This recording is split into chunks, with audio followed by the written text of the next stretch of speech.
The night the people began calling him the cruel king, Zovan was not sitting on his throne. He was standing alone on the highest balcony of the palace, staring into the dark wilderness beyond the kingdom walls. Below him, torches flickered in the courtyard. Guards stood stiff and silent, and somewhere in the distance a wolf howled, long, hollow, almost mournful. Zovan did not flinch. His black cloak moved slightly in the wind, his hands clasped behind his back, his expression carved from something harder than stone. Inside the palace halls, servants whispered carefully when they spoke his name. They said he had no mercy. They said he did not forgive. They said his heart had died years ago. What none of them understood was that hearts do not simply die, they break first. And Zovan had shattered long before he ever wore a crown. As he stood under the moonlight that night, watching the wolves circle beyond the gates, he was not thinking about power. He was remembering a voice, soft, warm, and fading, calling him by the name only one person ever used with love. When Zovan was a child, he had not been feared. He had been adored. The kingdom once knew him as a boy who ran barefoot through palace gardens, laughing as birds scattered into the sky. His mother, Queen Alina, was the soul of the kingdom. She was gentle but wise, strong without cruelty, respected without demanding fear. Zovan followed her everywhere, into council meetings, into the village markets, even into the kitchens where she would speak to workers as equals. At night, she would sit beside his bed and tell him stories about kings who ruled with fairness and warriors who protected the weak. Strength, she would whisper, brushing her fingers through his hair, is not about making others afraid. It is about making them feel safe. Those words shaped his childhood. He believed them. He lived by them. And when he looked at his mother, he saw the entire world reflected in her smile. But sickness came quietly. It began as a cough, then weakness, then long days confined to her chamber while healers moved in and out with worried eyes. Zovan was too young to understand death, but he understood fear. And for the first time in his life, he felt powerless. The day Queen Alina died, something inside the palace shifted. The air itself felt heavier. Servants wept openly. The bells of the kingdom rang in slow mourning. Zovan did not cry at first. He stood beside her still body, staring at her peaceful face, waiting for her to wake up and tell him it was another lesson about bravery. But she did not move. She did not breathe. She did not open her eyes. And when the reality finally struck him, when he realized the one person who made the world feel safe was gone, his grief turned into something darker than sadness. It turned into anger. Not loud anger, not wild anger, a silent, controlled, dangerous kind. He stopped playing in the gardens. He stopped visiting the kitchens. He stopped listening to stories. When advisors tried to comfort him, he pulled away. When villagers offered sympathy, he hardened his gaze. In his young mind, he made a decision he would never speak aloud. Love makes you weak. Love gives the world the power to destroy you, and he would never allow himself to be destroyed again. From that day forward, the softness left his eyes. Years passed, and the king, Zovan's father, struggled with loneliness. The kingdom needed stability. It needed a queen. Eventually, he remarried. Her name was Samira. She was not loud or overly grand. She carried herself with quiet dignity, her voice calm, her movements thoughtful. When she first arrived at the palace, she did not attempt to replace Queen Alina's memory. She never wore her jewels. She never sat in her favorite garden seat. Instead, she approached Zovan gently, as one might approach a wounded animal. She asked him about his studies. She brought him books she thought he might like. Once, she even waited outside the training grounds just to hand him water after practice. "I know I cannot take her place," she told him softly one afternoon, her eyes honest, "but I do not wish to stand in it. I only wish to stand beside you." Zovan looked at her as though she had insulted him. To him, her kindness felt like intrusion. Her patience felt like strategy. He convinced himself that no one could be that gentle without wanting something in return. And because he did not understand her heart, he chose to mistrust it. The more she tried to show care, the more distant he became. When his father praised her compassion, resentment grew quietly inside him like a spreading shadow. Then, fate struck again. The old king fell ill suddenly, and this time the sickness was swift. Zovan was no longer a boy when he stood beside a deathbed. He was nearly a man. But the memory of losing his mother came rushing back with brutal force. When his father passed, the crown was placed upon his his head in a ceremony filled with gold, drums, and forced celebration. The kingdom cheered, yet something in the air felt uncertain. Samira stood behind him during the coronation, her expression unreadable, her support unwavering. Zovan felt the weight of the crown not as honor, but as armor. On the very first day of his rule, he made a decision that surprised even his most loyal generals. A minor thief, a hungry farmer's son, was brought before him. The boy had stolen grain. In the past, such crimes were punished with fines or labor. Zovan did not hesitate. Lock him away, he ordered coldly. Let the kingdom learn what happens when rules are broken. Gasps echoed in the hall. Samira stepped forward slightly as if to speak, but she stopped herself. Zovan noticed and his jaw tightened. Mercy to him had become weakness. Compassion had become vulnerability, and vulnerability had cost him everything he loved. As the throne room emptied and the heavy doors shut with a thunderous sound, the people did not yet know they had just witnessed the birth of something dangerous. A king had risen, but so had the walls around his heart. A king had risen, but so had the walls around his heart.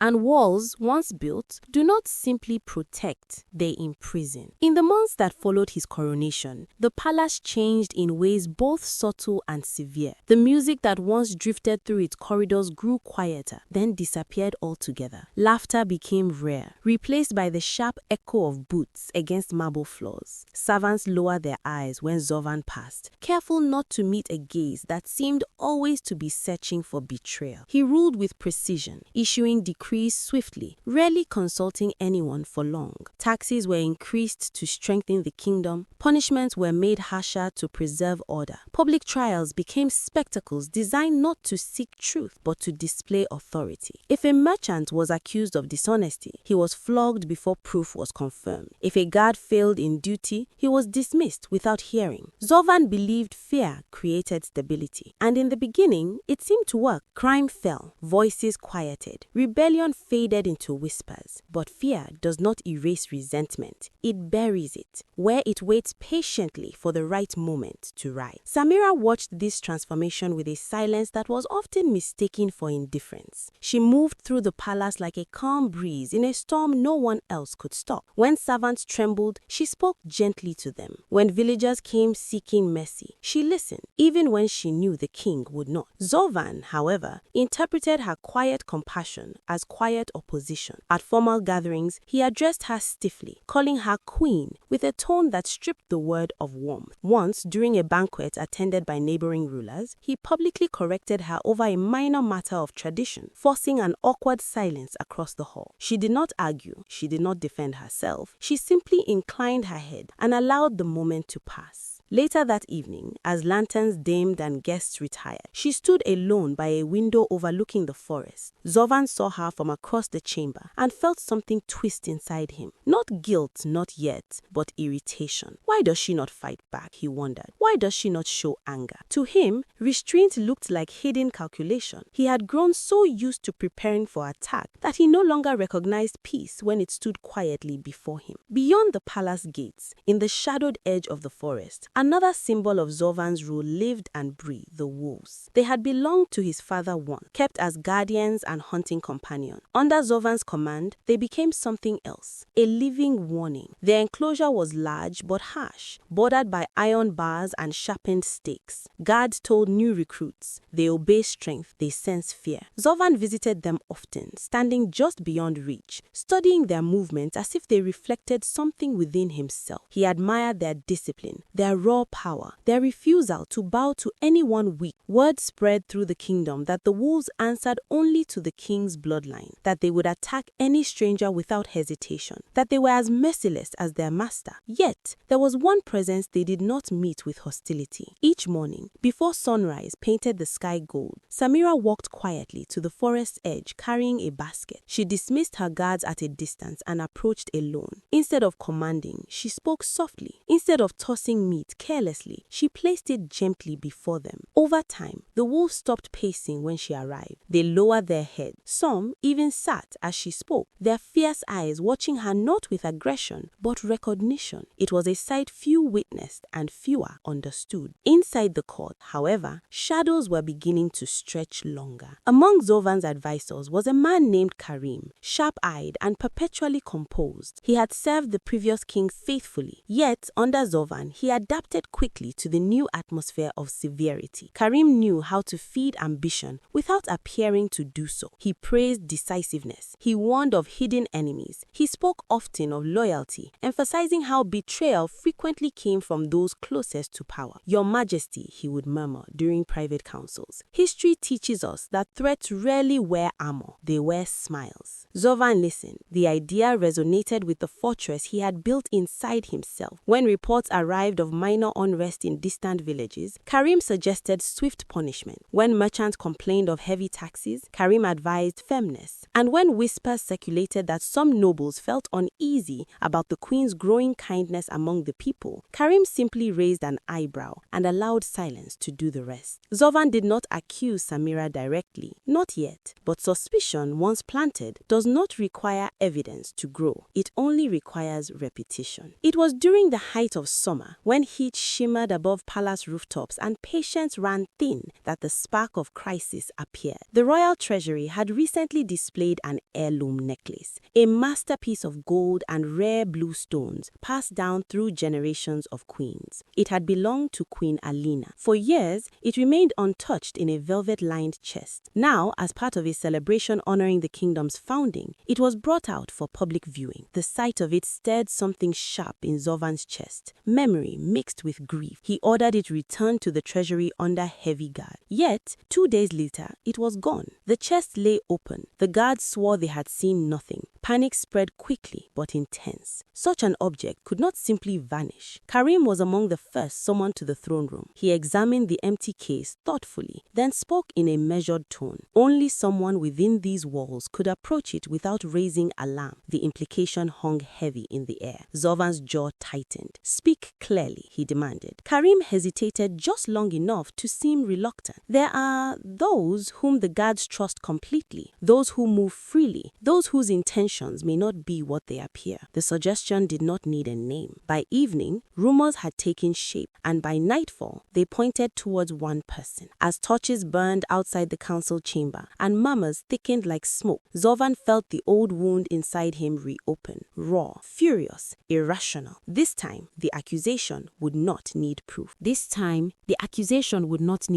By dawn, the palace no longer hummed with ordinary tension. It vibrated with expectation. Guards lined the throne room in double formation, their armor polished to a cold shine. Courtiers gathered in clusters, whispering behind raised hands. No one dared speak openly, yet everyone understood what was about to happen. Zovan sat upon his throne, spine straight, fingers gripping the carved arm so tightly that his knuckles blanched. Before him stood the open velvet chest that once held his mother's necklace, empty, accusing, unbearable. When Samira was summoned, she did not rush. She entered with measured steps, her posture calm, her expression composed but pale. She wore no jewels. She needed none. The room quieted completely as she approached the center of the hall. Zovan did not look at her at first. He addressed the court instead. "The royal heirloom of my mother has been stolen," he declared, his voice steady but edged with steel. "It could only be taken by one who moves freely within these walls." A pause followed, heavy, deliberate. Then his eyes lifted to meet Samira's. "What do you have to say?" There was no formal charge, no evidence presented, no witness called, only assumption, sharpened by grief. Samira did not tremble. She did not protest loudly or demand justice. Instead, she held Zovan's gaze with something that unsettled him more than denial would have. "I have taken nothing," she said gently. Her voice carried through the chamber without strain. "I have never touched what belonged to your mother." A murmur rippled through the nobles, some shifting uneasily. Karim stepped forward from the side, bowing slightly. "Your Majesty," he said with careful concern. The guards confirmed that only trusted members of the royal household had access. "We must consider what pains us most, that betrayal often hides beneath familiarity." His words dripped with false sorrow. Zovan's jaw tightened. The old wound in his chest flared violently. He remembered his mother's hands, her laughter, the necklace resting against her collarbone. Rage surged, blinding and immediate. "Enough!" Enough, he snapped. If innocence exists, it will reveal itself. He stood abruptly, his cloak sweeping behind him. Take her to the forest. A collective gasp rose from the court. Even some of the guards exchanged stunned glances. Zovan's voice did not waver. Throw her before the wolves. If they spare her, the gods have spoken. If they do not, then justice is served. It was not justice. It was fury disguised as divine judgment. The procession to the forest felt unreal, as though the entire kingdom had stepped into a nightmare it could not wake from. Soldiers marched in rigid formation. Villagers trailed at a distance, whispering prayers under their breath. The wolves' enclosure stood at the edge of the dense trees, iron bars gleaming beneath harsh sunlight. Zovan followed last, mounted on horseback, his expression unreadable. Samira walked without resistance. Her wrists were bound loosely, more for appearance than necessity. When they reached the clearing, the wolves were already restless, pacing behind the bars, sensing unusual energy in the air. A guard hesitated before opening the gate. Zovan dismounted slowly and stepped forward. For a moment, just a fleeting one, uncertainty flickered across his face, but pride crushed it quickly. "Do it," he ordered. The gate creaked open. Samira was led inside. The iron slammed shut behind her with a sound that echoed like finality. For several heartbeats, nothing happened. The wolves froze, their golden eyes fixed on her. The crowd held its breath. Zovan's pulse thundered in his ears. This was the moment, the proof, the end. Then the impossible unfolded. Instead of lunging, the wolves approached cautiously, their movements slow and deliberate. One circled her, sniffing the air. Another lowered its head. Samira did not step back. She knelt gently on the grass, her wrists bound in her lap. "It's all right," she whispered. Not to the crowd, not to the king, but to the animals before her. A large grey wolf, a scar running across its muzzle, came close enough to brush against her shoulder. The crowd stiffened, expecting teeth, blood, violence. Instead, the wolf pressed its head lightly against her palm. Another followed, sitting beside her. One by one, they lowered themselves to the ground around her, as though forming a protective circle. A stunned silence swallowed the clearing. No growls, no snapping jaws, only stillness. Zovan felt something inside him crack. Not fully, not yet, but enough to let doubt slip through. This was not what he had anticipated. The wolves, creatures of instinct and brutality, showed no sign of hostility. They recognized her, trusted her, protected her. The evidence he had demanded stood before him in living form. For a brief second, truth hovered in the air like fragile glass. It could have been accepted. It could have ended everything, but pride is a stubborn companion. Zovan straightened, forcing his voice to remain cold. "Take her out," he commanded sharply. "The wolves are confused. That proves nothing." Shock turned to disbelief among the onlookers. Even some of the guards lowered their heads in quiet shame. When Samira was led from the enclosure, she did not look triumphant. She did not protest. She only looked at Zovan, not with anger, but with sadness deeper than any wound.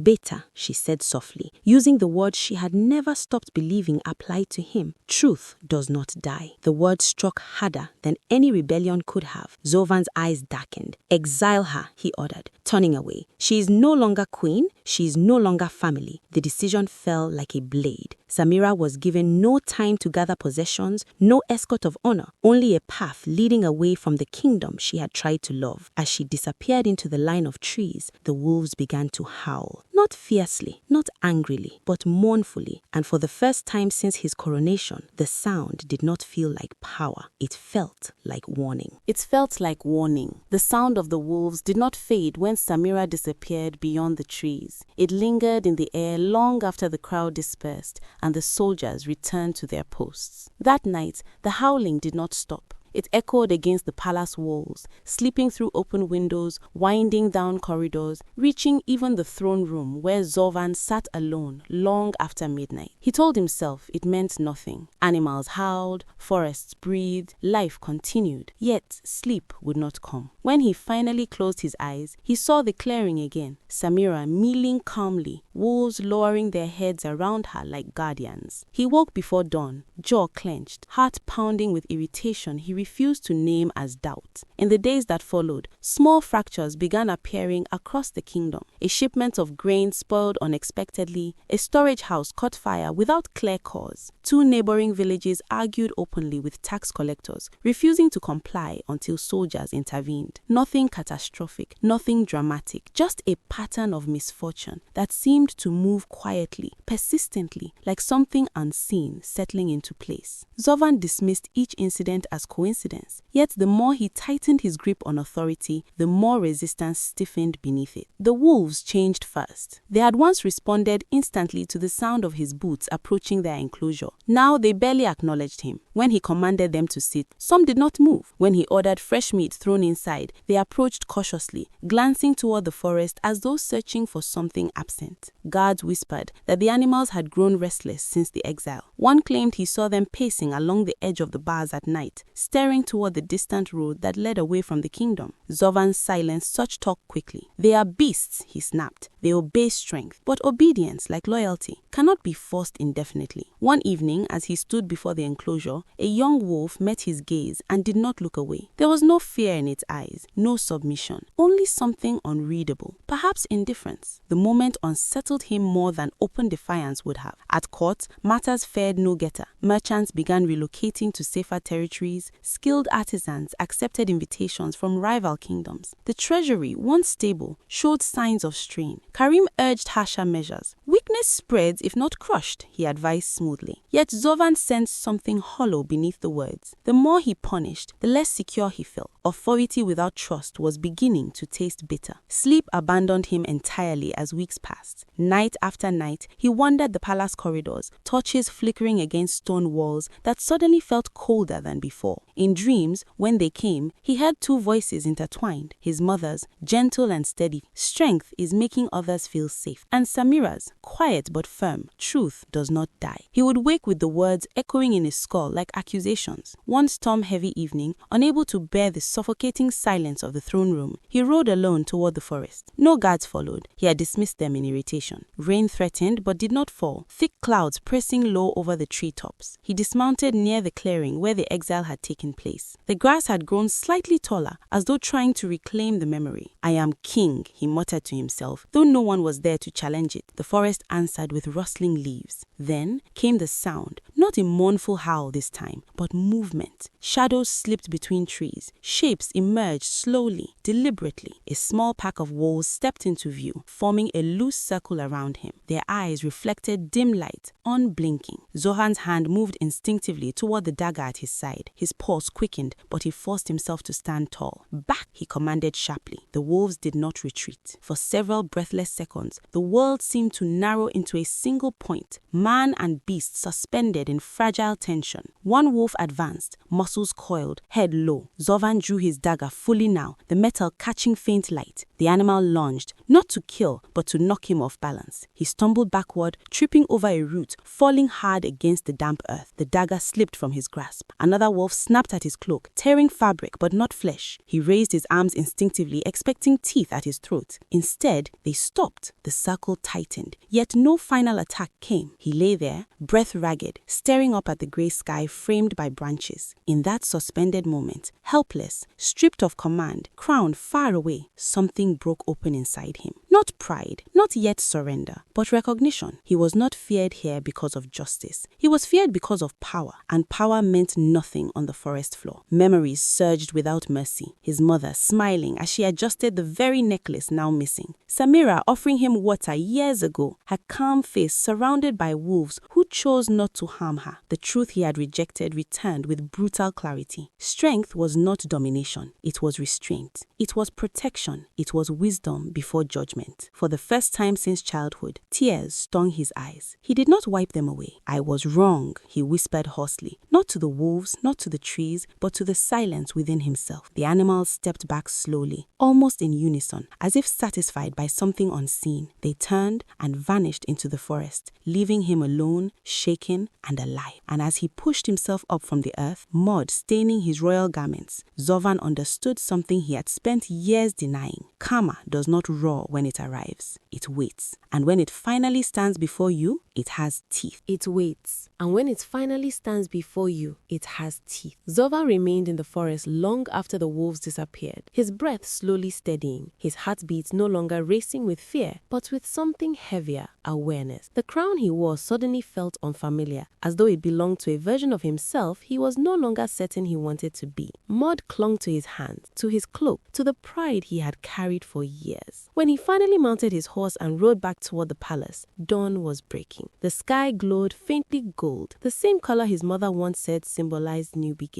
He did not go to the throne room. He did not summon guards. Instead, he went directly to Karim's chamber. The advisor was startled to see him at such an hour, especially alone. Zovan did not sit. He did not speak softly. Who else had access to the treasury? He demanded. Karim hesitated, just for a moment too long. That pause was all Zovan needed. For the first time, he did not react with anger. He reacted with clarity. An investigation followed swiftly and quietly. Records were examined, servants questioned without threats, guards allowed to speak freely. Within days, the truth surfaced like something long submerged. The necklace had never left the palace ground. It had been hidden, not stolen, concealed by the very man who had planted suspicion in the king's ear. Karim had sought influence through chaos, control through mistrust. When confronted, he attempted denial, then bargaining. Zovan listened without expression. This time, there was no public spectacle, no theatrical punishment. Karim was stripped of position and exiled beyond the kingdom borders, left with nothing but the consequences of his ambition. It was the first decision Zovan had made, not from rage, but from reason. And it was not enough, because justice for betrayal did not erase injustice he himself had committed. The journey to find Samira began without announcement. Zovan removed his royal insignia, dressed in plain garments, and left the palace with only a single horse and a small satchel of provisions. No guards followed, no trumpets sounded. The road leading away from the kingdom felt longer than he remembered, perhaps because this time he traveled not as ruler, but as a man seeking forgiveness. Villages along the way regarded him without recognition, and for the first time in his life, he saw his own kingdom through unfiltered eyes. He saw farmers exhausted beneath heavy taxes. He saw children playing in dusty streets without laughter reaching their eyes. He saw respect where there should have been fear, and realized how rare it had become. After days of travel, he reached the distant city where rumors placed Samira. It was smaller than his capital, but vibrant, filled with markets alive with color and voices that carried warmth. He found her not in a palace, not in luxury, but in a modest courtyard surrounded by women and children. She was teaching a young girl how to read, her voice patient, her smile genuine. For a moment, he stood frozen at the edge of the gathering, unable to move forward. The image before him felt almost sacred. When she finally looked up and saw him, surprise crossed her face. Not fear, not anger, but surprise. The crowd sensed tension and gradually stepped back, leaving space between them. Zovan walked forward slowly, each step heavier than the last. When he reached her, he did something no one in his kingdom had ever witnessed. He knelt. Not halfway, not symbolically, fully. His forehead nearly touched the ground.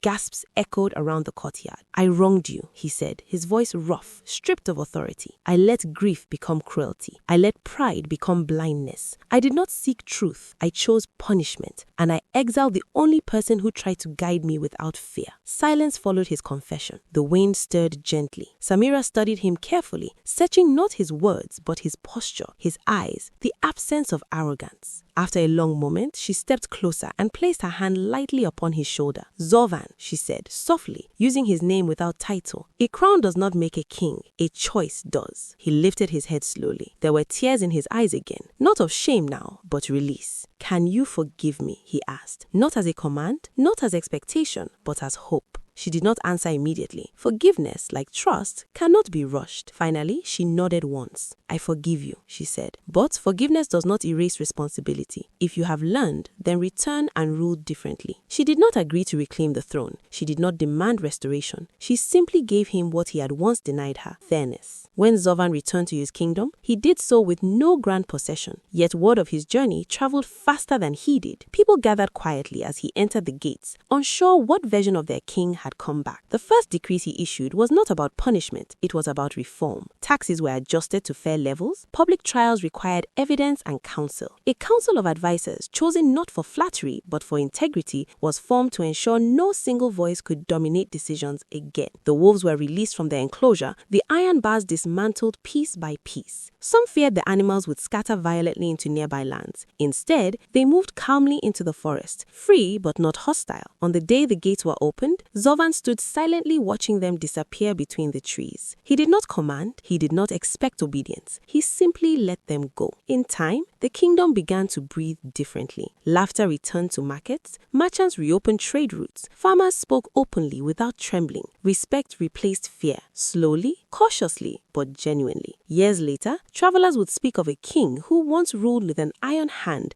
and later governed with measured wisdom. They would say he had learned the cost of pride and the weight of justice. They would say he changed, and in the quiet of certain evenings, when the wind carried distant howls from the forest, Zovan no longer heard warning. He heard reminder, not of shame, but of the night he lay on the ground and chose to become something better. Because power can command obedience, but only humility earns loyalty. And in the end, it was not the crown that saved the kingdom. It was the moment the king decided to remove the walls around his heart.